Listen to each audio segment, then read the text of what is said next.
मौलाना अबुल कलाम आज़ाद और कलकत्ता का एक गहरा रिश्ता है। मौलाना अबुल कलाम आज़ाद की ज़िंदगी का बेशतर हिस्सा कलकत्ते में ही गुजरा। उनके वालिदैन भी कलकत्ता में ही मुक़ीम थे। मौलाना आज़ाद की इल्मी व सियासी सरगर्मियों का आगाज़ भी कलकत्ते में ही हुआ और उनकी सहाफ़ती ज़िंदगी का आगाज़ भी कलकत्ता शहर में ही हुआ। यहीं मौलाना अबुल कलाम आज़ाद की इल्मी व सियासी शख्सियत उभर कर सामने आई। कलकत्ते से ही तहरीक आज़ादी के लड़ाई में अहम रोल अदा करने वाले अखबार अल हिलाल और अल बलाग निकाला।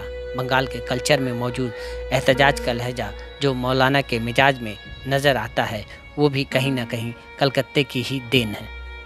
कलकत्ते से मौलाना आज़ाद का बहुत गहरा रिश्ता है। उन्होंने अपनी उम्र का एक तवील हिस्सा यहाँ गुजारा। यहाँ की तहज़ीब, यहाँ कल्चर से मुतासिर हुए और बंगाल के मिजाज में जो एहतजाज है वो मौलाना आज़ाद के मिजाज में भी बंगाल की ही देन है। अल हिलाल कहिए, अल बलाग कहिए, दोनों यहीं से शाया हुए और जिसने पूरी दुनिया में अपनी इनकलाबी इदारियों से धूम मचाई।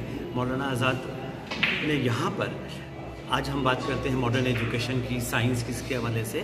मौला अली के आगे आप जाइएगा, सीआईटी रोड पे रामलीला पार्क है, उसके अपोजिट में एक मस्जिद है। मौलाना आज़ाद उस मस्जिद के जलसे में आज 100 बरस पहले उन्होंने ये बात कही थी कि अगर हमें अपनी कौम को आगे लेके जाना है तो हमको मदारिस में अंग्रेज़ी और साइंस की तालीम देनी होगी। वो उनकी कितनी बलीग सोच थी, उनकी फ़िक्र कितनी वसी थी कि उन्होंने उस ज़माने में आने वाले दौर के मसाइल को समझ लिया था। उनकी अदबी, इल्मी, तहज़ीबी ज़िंदगी और कलकत्ते में बहुत गहरा ताल्लुक़ है। इस हवाले से बहुत सारी किताबें लिखी गई, बहुत सारी में ज़रूरत इस बात की है कि मौलाना आज़ाद कलकत्ता के हवाले से अहले कलकत्ता को एक सेमिनार करना चाहिए, ताकि वो जो बहुत सारे गोशे के शूबे पे हैं कलकत्ता के हवाले से वो सामने आएंगे और एक नई तारीख़, एक नया ज़ाविया नज़र हमारे सामने आएगा मौलाना आज़ाद के हवाले से। मौलाना अबुल कलाम आज़ाद का कलकत्ते में कोई ज़ाती मकान नहीं था।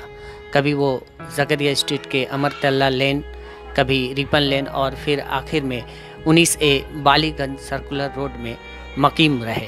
रिपन लेन के मकान में ही उनका प्रेस भी था, जहां मारूफ सहाफ़ी अब्दुल रज़ाक मले आबादी भी उनके साथ ही रहते थे।